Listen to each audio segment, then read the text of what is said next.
Selamat malam. Perkenalkan nama saya Nenden Nurwenda. Saya biasa dipanggil Nenden. Hari ini saya akan mempresentasikan hasil portofolio yang sudah saya buat yang berjumlah 5 pertanyaan. Selamat menyaksikan. Ini adalah tugas dari nomor 1, yaitu owner meminta HR untuk menyiapkan draft PKWT untuk karyawan yang bernama Kang Koding, teman lama si owner. Jabatannya sebagai project manager dengan tugas utama untuk membuat aplikasi MSDM Copy yang bisa diakses dengan mudah dari seluruh smartphone Android atau iOS. Dan ini saya membuat draft PKWT dengan keterangan ada ketentuan umumnya. Di sini dilihat ada nama lengkapnya Kang Koding, tempat tanggal lahir, alamat, email, dan keterangan pihak yang memberi tugasnya itu Fernando Ginting. Nah, untuk draft PKWT-nya sendiri, tadi sudah kita lihat pihak pertama Bapak Fernando Ginting, ada pasal 1, ketentuan umum, lalu pasal kedua, yaitu penunjukan sebagai karyawan. Penunjukan sebagai karyawan ini ada tertera namanya, yaitu Kang Koding sebagai pihak kedua, jabatannya sebagai project manager dengan tugas utama membuat aplikasi MSDM Coffee yang bisa diakses mudah dari seluruh smartphone dengan operating system Android dan iOS. Jadi lengkap ya sesuai tugas yang diberikan. Di sini juga ada pasal ketiga, ada tertera hak dan kewajiban.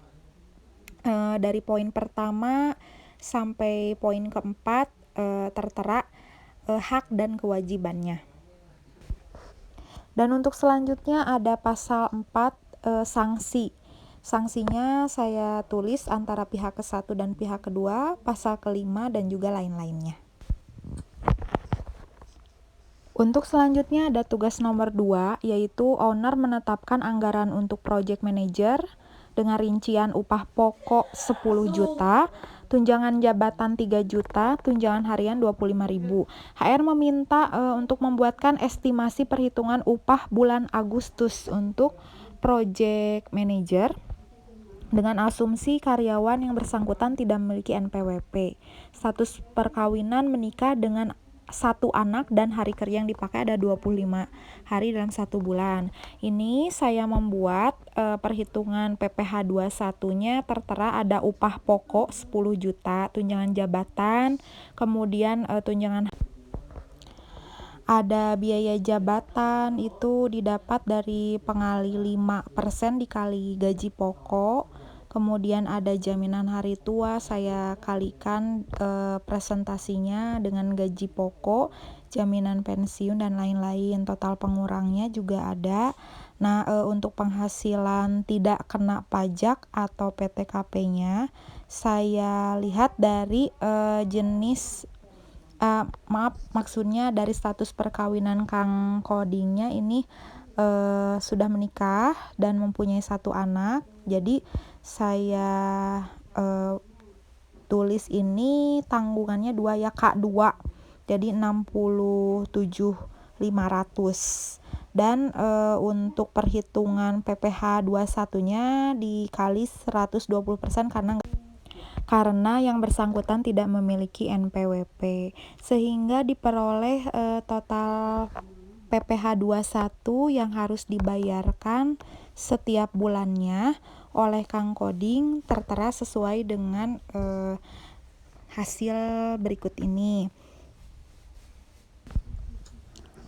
Untuk tugas yang ketiga, yaitu HR diminta membuat draft iklan lowongan kerja untuk posisi sosial media spesialis yang tugas utamanya yaitu mengelola website MSDM Coffee dan berbagai akun media sosial MSDM Kopi untuk memperkuat branding dan mempromosikan produk kopi serta membuat konten-konten. Ini sudah saya buat untuk iklan lowongan kerjanya. Sudah saya jelaskan di sini perusahaan MSDM Kopinya, kriteria dan benefitnya. Untuk soal nomor 4, Ini HR diminta untuk membuat sebuah program learning and development untuk kru MSDM Kopi, di mana agar mereka memiliki pengetahuan atau kompetensi mengenai penjualan secara online. Ini sudah saya jabarkan untuk pengertian learning and development sendiri. Kemudian metode training online yang dipilih untuk saat ini menurut saya sangat cocok karena selain lebih mudah diakses juga cocok untuk di masa pandemik ini. Untuk metode learning and development ini, saya membuat semacam proposal. Di sini tertera tujuannya untuk apa program pelatihan ini dipilih. Saya memilih menggunakan webinar pelatihan secara online.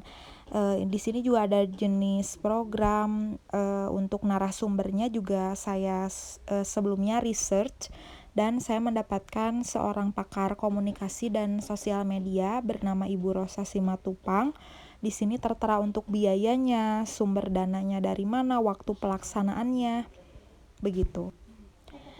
Lalu saya juga membuat outline program ya. Jadi programnya ada 2 hari untuk learning and development. Saya membuat rangkaian kegiatan, kemudian ada topiknya apa, waktunya apa, kemudian anggaran biayanya juga, sehingga lebih efisien